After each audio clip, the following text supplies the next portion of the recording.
Bonjour à tous, c'est Prof et Geek, je suis très heureux de vous retrouver pour une nouvelle vidéo. Aujourd'hui, on s'attaque aux achats du mois de juillet 2024 et là, ça a été assez dingue.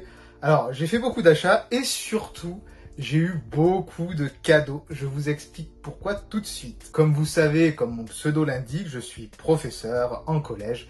Et ça fait 4 ans que j'étais dans un établissement et les aléas du métier font que je change d'établissement à la rentrée prochaine.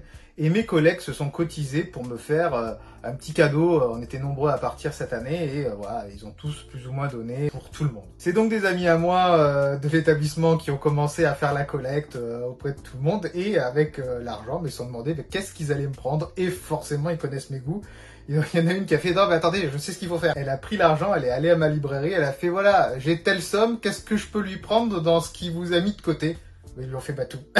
Donc en fait, ils m'ont vidé complètement tout ce que j'avais mis de côté dans ma librairie et ils me l'ont offert et je vais vous en faire profiter tout de suite. Donc les achats comprennent à la fois du comics et du manga. On commence par le comics, on enchaînera sur le manga. Ça commence avec du Vestron et Power Rangers Psycho Pass, un one-shot sur les Psycho Rangers, un one-shot qu'on attendait depuis très longtemps puisque Vestron l'avait mis en poste pour se lancer dans les intégrales. Il se posait la question de savoir s'il devait sortir ça et les intégrales plus tard, et vraiment toute la communauté avait dit non mais faites les intégrales, on attend vraiment les récits inédits. Ils nous ont bien écoutés et du coup les intégrales sortent depuis quelques temps et enfin les Psycho Rangers peuvent être lus dans nos mains. On part maintenant chez iComics avec l'intégrale de Rick et Morty, le premier tome, puisque je vous ai déjà présenté les intégrales sur la tortue, et bien iComics fait pareil avec Rick et Morty, hein, donc c'est le même format un peu souple, le même relief qui ressort. Donc eux ils ont fait une petite frise, il y aura une petite frise dessin qui va apparaître, qui était en fait le dessin du premier tome Rick et Morty si je me trompe pas. Rick et Morty c'est un dessin animé que j'aime beaucoup, hein. Franchement c'est top de voir le doc, hein, parce que c'est vraiment le doc a servi d'inspiration pour Rick, donc ça c'est génial. Et j'ai un peu lâché la série animée depuis quelques temps, faudrait que je m'y remette, et du coup je savais qu'il y avait des récits. Il y avait beaucoup de tomes qui étaient sortis, ils ont même fait sur du JDR avec un croisement de licences avec Donjons et Dragons, ce qui était plutôt cool. Et je me suis dit que je les lirais si je pouvais un jour. Ben voilà, je vais pouvoir commencer avec ce tome 1.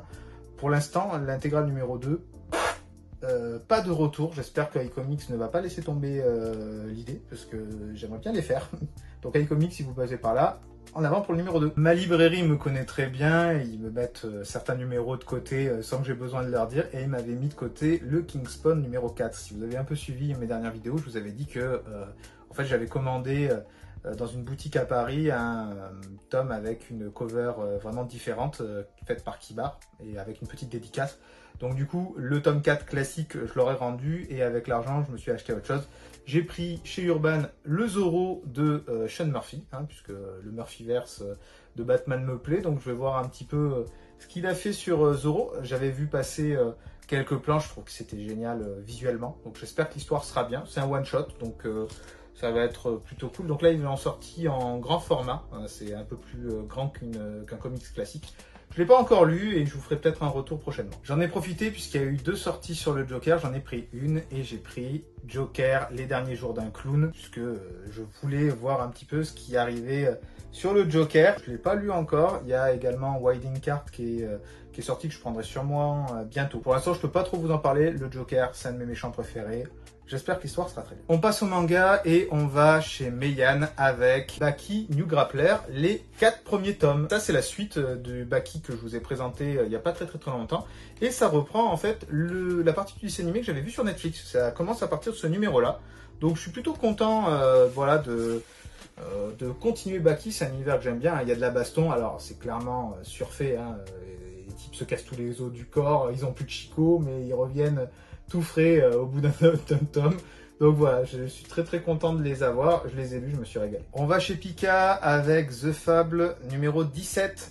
Pareil, un tome que j'avais hâte de lire et j'attends la suite avec impatience. The Fable, c'est vraiment très bien, je le rappelle. Un tueur à gages qui est obligé de se mettre au vert pendant un an dans une petite ville et qui doit vivre normalement. Le truc qu'il ne sait pas faire, parce que ce type est un peu autiste, on va dire ça comme ça. Et il y a des quiproquos, le type est trop fort. Franchement, c'est de l'éclat total. J'attends la suite avec impatience. et bientôt la fin de la première saison, puisqu'il me semble qu'il n'y aura que 22 tomes. Cette fois-ci, on va chez Kurokawa avec Hippo, la saison 6, le tome 25. Et Hippo, ça défile tellement, c'est trop bien. Le tome 25, j'en ai marre de l'attente, là j'ai envie qu'il se passe plus d'action et que l'histoire avance un petit peu plus. C'est toujours très bien et il me tarde d'avoir la suite entre les mains pour dévorer le tome d'Hippo. Comme je le fais à chaque fois dès qu'Hippo sort, j'arrête toute lecture et je lis ça directement. Hippo, c'est vraiment très bien. Je sais que c'est difficile à collectionner maintenant, mais franchement, si vous avez l'occasion, ne passez pas à côté. On enchaîne avec un peu de City Hunter et les tomes 22 et 23 d'Angel Heart, qui est une suite plus ou moins officielle, faite par Tsukasa Ojo, mais pas vraiment une suite. En tout cas, c'est paru chez Panini Manga. J'avais lu ça il y a très longtemps. Je vous avais dit que je m'y étais remis, puisque j'avais lu tout City Hunter et j'avais envie de lire du City Hunter. Et je vais me remettre à Angel Heart dès que je peux, en tout cas. On reste dans l'univers City Hunter. Cette fois-ci, on va chez Kyun avec City Hunter Rebirth, le tome numéro 13. Donc là, c'est vraiment très particulier. Donc j'ai lu les 13 tomes de City Hunter Rebirth là il y a quelques jours. C'est assez particulier. Je pense qu'il faudra vraiment que j'en parle pour vous demander votre avis. C'est une vision, enfin un retour sur la vision d'origine. Je ne sais pas comment expliquer ça. Ça peut être intéressant. Donc on revoit certains passages de City Hunter qui peuvent être légèrement modifiés, puisqu'il y a des personnages supplémentaires qui sont ajoutés. Voilà, je ne vais pas trop en parler. Je vous ferai peut-être une petite review. Si ça vous intéresse, mettez-moi ça dans les commentaires. Ça y est, c'est fini sur les cadeaux de mes collègues. Vous voyez que c'était déjà assez fou tout ce qu'ils m'ont offert et je les remercie énormément. J'ai beaucoup d'heures de lecture devant moi grâce à vous et vous m'avez fait exploser la palle. C'est pas bien. Vous voyez, c'est votre faute, c'est pas de la mienne. Allez, on continue sur les achats que j'ai fait cette fois-ci. Et du coup, je vais vous le présenter chez Delcourt, le tome 4 de King Spawn avec la magnifique cover de Kiba où on voit un Spawn qui regarde vers le ciel, les yeux pleins d'énergie ectoplasmique et des mains qui sortent d'outre-tombe, qui essaient de le retenir. J'adore littéralement. Et j'ai eu le droit à une petite dédicace. Voilà le petit dessin et la petite dédicace fait par Kibar et je le remercie énormément. Alors, elle est un peu générique. J'ai vu des gens qui étaient un petit peu déçus puisque il y en avait 2-3 modèles qui étaient répétés. Il fallait juste mettre le prénom ensuite. Moi, je suis très heureux de l'avoir parce que c'est quand même une œuvre faite par l'auteur de la cover. J'ai payé que quelques euros de plus les frais de port pour l'avoir, le faire venir de Paris. Franchement, j'ai pas à me plaindre, moi j'en suis très content. On retourne chez Vestron et on va aller vers Go Go Power Ranger, le tome 2, que je n'ai toujours pas lu, la suite du début des aventures des premiers Power Rangers. On voit un peu vraiment comment le groupe s'est créé, puisque à la base, alors certains sont amis, d'autres arrivent d'un autre bahut et commencent à s'intégrer au groupe plus ou moins facilement. Et voilà, c'est entrecoupé d'actions dans le futur, enfin il y a beaucoup de flashbacks plus exactement. Donc on va voir un petit peu ce que ça donne. Ça se passe techniquement avant le run qui a été fait par Glénat et Vestron, notamment dans les intégrales. Donc ça se passe légèrement avant. Et Power Rangers, c'est toujours très bien. On va chez Panini Comics avec du Star Wars et les tomes 8 et 11 de Star Wars de 2015, le run de 2015. Et c'était les derniers numéros qui me manquaient, avec notamment certains numéros qui commencent à être très difficiles à trouver. Et j'avoue, je suis passé par Amazon pour les avoir. Il y a même eu un envoi en 2 temps. Et alors celui-ci, j'ai eu aucun problème pour l'avoir. Celui-là, ça a été une galère atomique. C'est-à-dire que le livreur n'a pas sonné chez moi, a mis le colis dans la boîte aux lettres apparemment. Donc c'était marqué sur votre boîte dans votre boîte aux lettres, j'y vais, pas de colis. Donc il a fallu que j'appelle Amazon et ils m'en ont renvoyé un autre. Ça a été une galère totale. Mais c'est bien arrivé. Alors celui-ci, c'était pas mieux. Hein.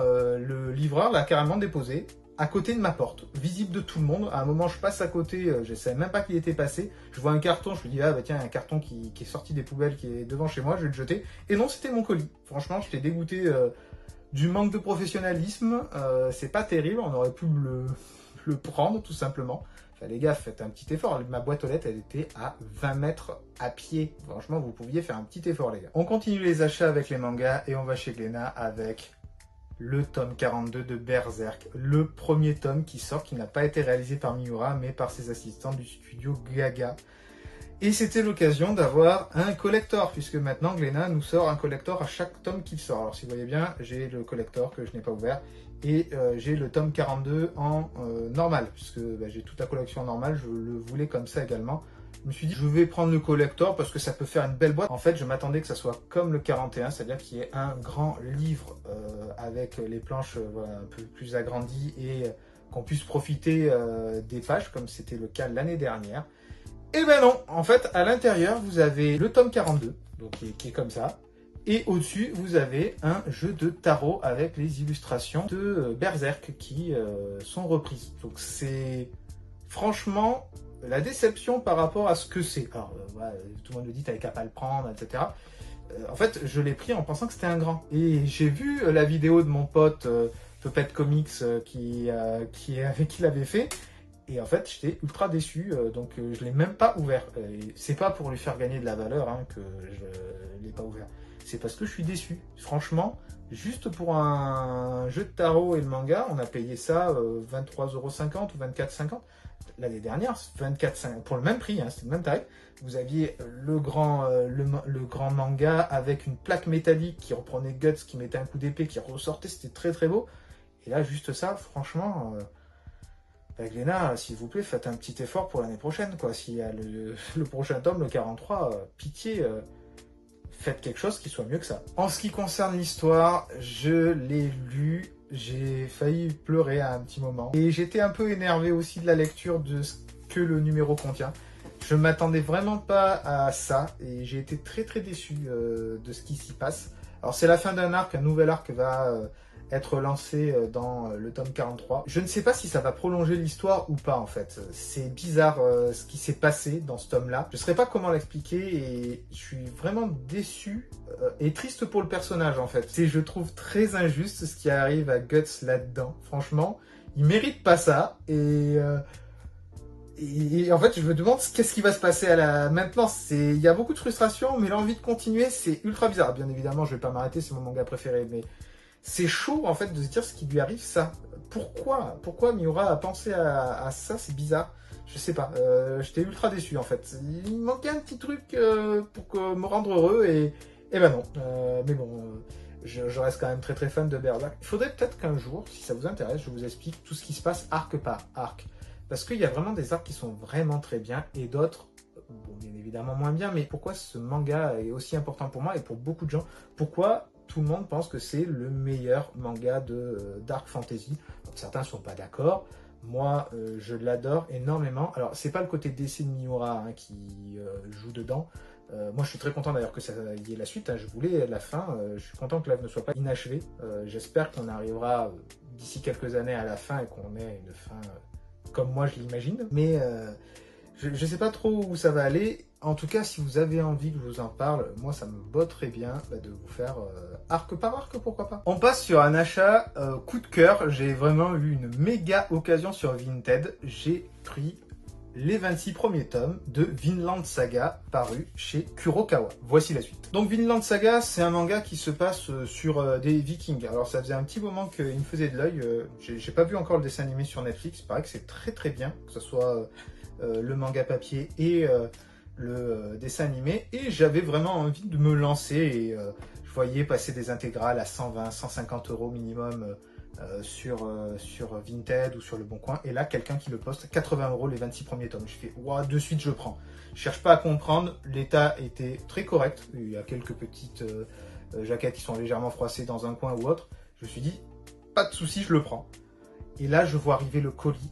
Oh mon dieu, je vous raconte, franchement je me suis posé la question si j'allais pas dire à la dame non mais renvoyez-le, je le prends pas. Le carton était franchement, normalement il y avait du scotch hein. Alors c'était scotché n'importe comment tout autour. Honnêtement, il y avait un endroit où on pouvait soulever. Je pouvais passer ma main dedans carrément. Mais pourtant, il y avait un peu de scotch, mais c'était pas collé. Je regarde à l'intérieur, je vois à peine les choses. Je fais, mon Dieu, dans quel état ça va être quand je vais ouvrir? J'ai eu très, très, très peur. J'ouvre et là, je vois le truc en vrac à l'intérieur. Pas de papier bulle. Je fais, oh putain, là, c'est chaud. Je les sors un par un. Il y en a un qui est arrivé comme ça. Je me suis dit, mon Dieu, je vais jamais... En fait, je pense qu'en le compressant avec d'autres, il va revenir à sa taille normale, ça va être bon. Je me suis dit, oh là là, qu'est-ce qu'il m'a fait? Et j'ai une anecdote, comme Wayne's Comics, il y a quelques années, qui avait reçu des comics dans du papier alu. Moi, c'était emballé dans du soupalin. Je vous jure que c'est vrai. Le type avait mis du soupalin autour. Et je lui ai envoyé un message à la fin, je fais qu'est-ce que t'as fait? Mais pas ça. S'il y a des types qui prennent pas soin des colis, les trucs arrivent à exploser. J'ai pas eu de réponse. Hein. Alors par contre, voilà, les 26 tomes sont là. Je les ai tous feuilletés pour voir s'il n'y avait pas de problème. Mais le gars a disparu de la circulation. Donc j'ai quand même validé son achat. J'ai pas mis 5 étoiles, faut pas abuser. En lui mettant colis à renforcer, mais franchement, j'ai eu ultra peur. Mais non, tout est là. Donc je sais pas ce qu'il voulait. En tout cas, c'était une super occasion. J'ai sauté dessus. On lira ça dès que possible. Je suis très content de cet achat-là puisque ça fait écho à l'une de mes séries de fantasy préférées, à savoir Fly ou Dragon Quest, la quête de Dai. Puisque j'ai pris Dragon Quest, la quête de Dai, The Hero Avan and the Dark Lord of Hellfire, tome 1, qui est en fait sur l'histoire du maître de Fly. Alors je vais dire Fly, hein, parce que moi j'ai trop l'habitude de l'édition jeudi. Le maître de Fly, Avan, qui est en apprentissage et va combattre le maître du mal qu'on a rencontré au tout début. Alors, ce tome 1 reprend une partie de l'histoire d'Avan qu'on avait déjà vue et qui était un peu expliquée dans certains tomes de Fly. Alors, je sais plus exactement lesquels, mais voilà, c'était déjà... Donc là, c'est un peu plus romancé et en fait, on voit comment il monte son équipe. Donc, c'est génial. On retourne dans cet univers qui est super bien. Du coup, ça m'a tellement donné envie de trouver... Dragon Quest Emblem of Roto. Chez Kiyun, il y a eu Emblem of Roto. Et chez Mangamana, ou Manabook, je sais plus, il y a Emblem of Roto, les héritiers de la flamme ou les héritiers de l'emblème. Alors, je sais pas si c'est le même qui est réédité, si c'est une suite. Je leur ai envoyé un DM sur Instagram, ils m'ont jamais répondu. Donc, si quelqu'un le sait, mettez-le moi dans les commentaires. Si Kiyun et Manabook ou Mangamana passent par là, répondez-moi, j'aimerais vraiment le savoir s'il vous plaît. On va chez Tonkam dans un univers que j'aime bien. Je vous ai parlé de Baki il y a quelques minutes, mais il y a un autre manga de baston que j'aimais bien qui était Tough et Free Fight, et il y avait des spin-offs à Free Fight, et je savais pas qu'il y avait celui-ci qui s'appelle Devil, qui est sur Kiryu, qui est ici présent, et du coup en fait je le voyais passer en quelques exemplaires. Franchement, je l'avais jamais vu. Dès que je le voyais, c'était minimum 25, 30, 50 euros. Et là, je l'ai vu passer pour 20 euros. J'ai fait, allez, c'est bon, je cherche pas. J'avais un peu d'argent sur le bon coin. Je me suis dit, allez hop, je le prends. Et je l'ai dévoré. Je me suis régalé. Alors, il n'y a pas que son histoire. Il y a son histoire qui se passe d'ailleurs au Louvre à Paris, qui est génial. Et après, il y a des histoires sur d'autres personnages qui n'existaient pas et qui font partie de cet univers, mais qui n'ont pas d'impact sur l'histoire principale. Et c'était très cool de repartir dedans. On va maintenant chez Mangetsu avec Aohashi, les tomes 20 à 23, plus le tome 1 de Aohashi, Brotherhood, un spin-off d'Aohashi. Là, j'ai voulu reprendre un peu Aohashi, puisque ça fait plein de tomes, vous voyez qu'il y en avait 4 que j'avais de retard, donc je les ai repris. Et je viens de découvrir qu'ils ont lancé ce spin-off là. J'ai un coup de gueule à passer au niveau de Mangetsu. Franchement, vous abusez. Voici les 2 derniers tomes qui sont sortis. Vous voyez qu'il y en a un qui est plus épais que le second. Alors, c'est pas de beaucoup, hein, mais un tout petit peu. Celui-ci est à 7,20 €. Celui-ci à 7,95 €. C'est du foutage de gueule. Franchement, Mangetsu, ça pour 8 €. C'est aussi fin. Vous abusez à mort. Vous allez commencer à m'énerver comme votre grand frère iComics. En fait, c'est ça que vous voulez. À voir ce que ça va donner Brotherhood. Je l'ai lu. C'est plutôt sympa, moins bien qu'Aohashi pour l'instant, on verra la suite en tout cas. Et on termine la vidéo rapidement avec le dernier achat, qui est le dernier roman Star Wars que j'ai acheté sur la Haute République, avec la bataille de Jedha. Jedha dont on entendait un peu parler, notamment dans Rogue One si je ne me trompe pas. Donc c'est sûrement ce qui va amener des événements dans Rogue One plus tard, je ne sais pas, presque. On verra en tout cas. Beaucoup de choses vont sortir sur la Haute République apparemment. Il y a des comics, d'autres romans qui sont prévus. La nouvelle phase de la Haute République devrait pas tarder à arriver, la phase numéro 3. Donc beaucoup de choses à dire apparemment, c'est un univers qui plaît bien.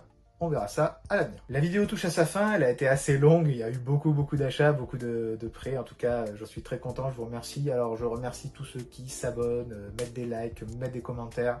J'adore interagir avec vous, la communauté est toujours aussi bienveillante, c'est grâce à vous, j'adore quand on échange, n'hésitez pas à me mettre des commentaires et je vous répondrai. C'était Prof et Geek, je suis très content d'avoir fait un petit bout de chemin dans ce multivers de la pop culture. On se retrouve très bientôt pour une prochaine vidéo. Ciao ciao!